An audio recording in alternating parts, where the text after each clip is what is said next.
curve. What I said at the meeting was curb. And it also states in the next sentence, he stated that the curve was very slight. And what I said was the curb was very slight. So that just needs to be corrected. And with that change, I move that we approve the minutes. Great, thank you for that. Commissioner Evans. I also second that motion. Great, we have a motion as amended and seconded. And Chair Gordon, will you be abstaining from the vote? Yes, I will. Yes, of course I will. And that motion passes unanimously, 5-0. Moving on to oral communications. This portion of the agenda is available to the public to address the Planning Commission on any issue within the subject matter jurisdiction of the Commission that is not on the agenda. I do not see any speakers or any cards, so we will move on to the substantive portion of the agenda. The first item is a consent item. It's the extension of permits filed by Radha Patel of NVI Rani Inc. related to an approval for expansion of an existing 38-room Holiday Inn Express hotel, including an addition of 44 guest rooms and 2,010 square feet of retail space at 519 Nick Gust Way in Pacifica. The recommended action is to grant a one-year extension. Could we have a staff report, please? Of course, Chair. This item is on the consent calendar, and so without technically pulling it, it would be difficult to... My apologies. We don't need a staff report. You can pull it, and I can give a brief summary if you'd like. I'm just trying to keep with the... No. That's great. Commissioner Behringer. Yeah, I just have can I ask several questions without pulling it off the consent agenda, or do we have to pull it off before I can ask any questions? That would be up to the Chair. What's your pleasure, Mr. Chairman? Go ahead and ask your questions. Okay, I guess one of my questions in terms of giving the extension is, do you know what the intended start of construction is? Has the applicant shared that with you guys? I'm not aware of the intended start date. I know they are eager, and they're working diligently to resolve the remaining couple of design-related issues and the Caltrans encroachment permit issue. Okay, all right, thank you. Commissioner Clifford. Could you tell me more about the Caltrans encroachment? I don't remember that coming up in the original approval of this project. There was a condition of approval requiring the applicant to obtain an encroachment permit. It was a generally worded condition, perhaps intended to be a catch-all in case they needed one. I believe there are some minor curb realignments or other minor changes to the intersection there at Rockaway Beach that would necessitate the Caltrans encroachment permit. Thank you. Okay, so at this point, would we have a vote, or, yeah? Right, it's a bit unusual for the commission to have items on the consent calendar. Typically, you would just call the next item consent agenda. Do we have a motion to move the consent agenda? If there's a need to pull any item, a commissioner would identify that. So ordinarily, you would just make a motion and have a second and a vote to move the consent calendar. Okay. And so we do want to ask for a motion to move the consent, to approve the consent calendar, but at the same time, are there substantive questions? Commissioner Cooper.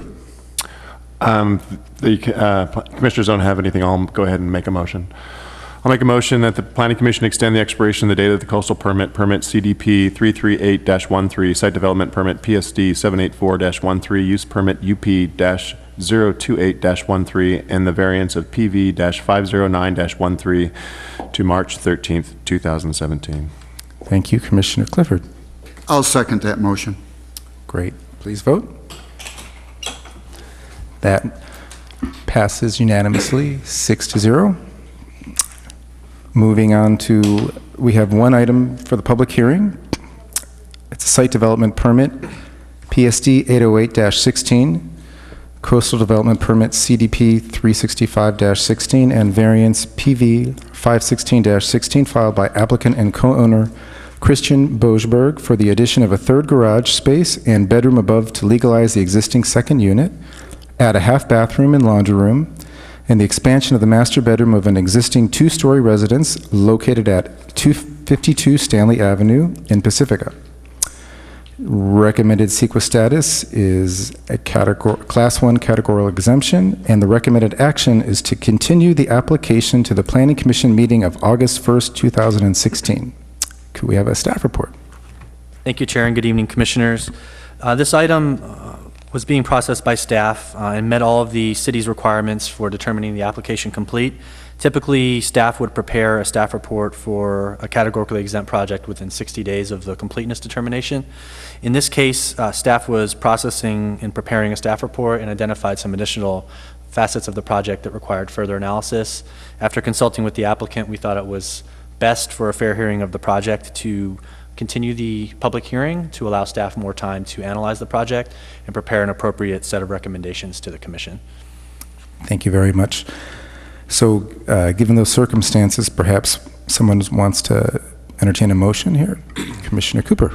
I'll make a motion that we continue the applicant to the Planning Commission meeting of August 1st, 2016. Very good. Commissioner Evans. I'll second that motion. Okay, please vote. And that motion passes unanimously, 6-0.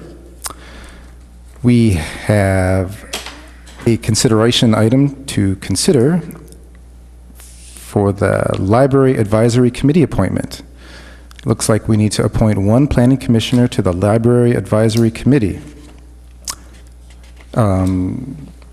We did, but I believe that the person that we appointed is not able to serve.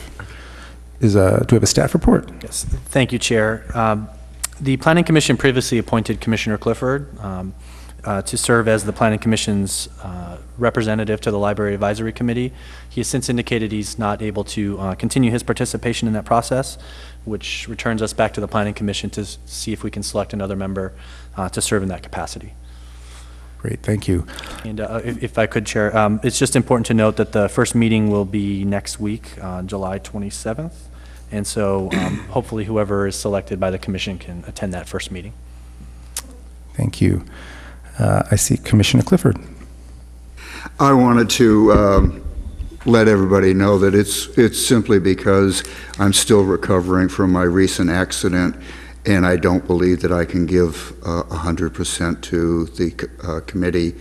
So I would like to have somebody else take it over. If nobody else can, I will do it. Thank you. Thank you, Commissioner Clifford. Are there any volunteers?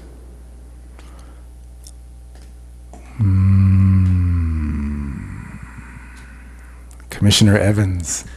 If no one else will, I will certainly take the seat. My only concern is that next Wednesday, but I will, if elected, I will try and work it out. Thank you very much, Commissioner Evans, for your civic duty. Commissioner Clifford.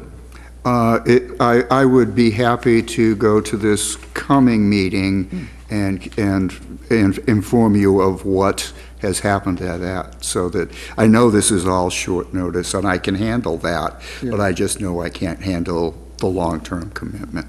Oh, then in that case, I have no problem doing it. If he can, we just have company next week, so it's going to be hard to get away for that time. But thank you. Sounds like a problem solved. Okay, so would we do a vote on that, Christian, or? If we could, please, Yeah, just make a okay. motion in a second. So, Commissioner Cooper. I'll move that we nominate Commissioner Evans to that Planning Commission for the library. Commissioner Campbell. I'll second. Great, please vote. And that passes unanimously 6-0. That is outstanding. Thank you very much, Commissioner Evans. We really appreciate that. Very kind of you. Pardon? It's very kind of you. Thank Oh, you. well, thank you. Thank It you. is. Thanks for your vote of confidence. And now we move on to Commission communications. I do not see any. Yes, I do. Commissioner Campbell. Real quick. Do we have any more information about the quarry with regard to entry and exit of that proposed development, specifically Reina Del Mar? So as you may be aware, and as I had intended to indicate during staff communications, the quarry developer has submitted a development application to the planning department. The staff has not analyzed the project yet with respect to circulation or any other aspect. I can say that the application materials did not include a traffic study, if that may be the nature of the question. And so that would typically follow later in the process during environmental review. Okay, and no traffic study, but do they have in the plan entry and exits out of the property? Is that level of? The staff has not spent any time analyzing the project yet, and so the materials are online, as I was going to indicate later. So they're available for the public, anyone that's interested to review. Okay, thank you. Okay. I do not see any more lights. So moving on to staff communications. Thank you, Chair. So item number 1 on my list was to inform the commission and the public that the quarry owner has submitted a development application for a mixed-use project at the quarry site. As indicated a moment ago, staff has not spent any time analyzing the project yet. It was recently submitted. The next steps are to review for completeness, and then once the project's complete, to conduct an environmental review under CEQA. The application materials, everything that the staff has, is posted online on the planning department's webpage, so that information is available in that form. It's also available to anyone to come to the planning department to review in person. Related to the quarry, the Section 9212 report on the quarry initiative will be published with this Friday's City Council agenda packet, and so that will be available no sooner than Friday. As you're aware, the council recently directed staff to prepare a 9212 report in accordance with Section 9212 of the Elections Code. The council will also reconsider placing a library bond measure on the November ballot at a special meeting this Thursday, July 21st. You may have seen a press release that went out a few days ago explaining the reason for that. A few other miscellaneous items. The Department of Public Works and the wastewater treatment plant were combined with adoption of the FY 16-17 budget, as you may know. With that, the current Director of Public Works, Van Ocampo, will oversee assistant or deputy directors of engineering and of wastewater treatment. So I believe recruitment is ongoing for those 2 positions. The North Coast County Water District is considering an out-of-service area water service application for Shamrock Ranch. So if you hear anything about that, that process is ongoing. They've prepared a mitigated negative declaration under CEQA for that project. And so no determination's been made, but if you hear anything, that's all the information we have right now with respect to that. And then some other items here. Caltrans is constructing clean water basins on San Pedro Terrace and Lindemar near the fire station. The project that they're undertaking is mitigation for the San Pedro Creek Bridge project. So if you may have noticed that construction, it's related to that. And lastly, there's no new information on the tagged Esplanade homes or the condominium trail that suffered a bluff failure recently. Thank you very much. And I believe that concludes the agenda items for tonight's meeting. Commissioner Clifford. I move we adjourn. Thank you very much. Commissioner Evans. I'll second that motion. Thank you. And that motion passes unanimously, 6-0. Thank you very much, everybody, and good night.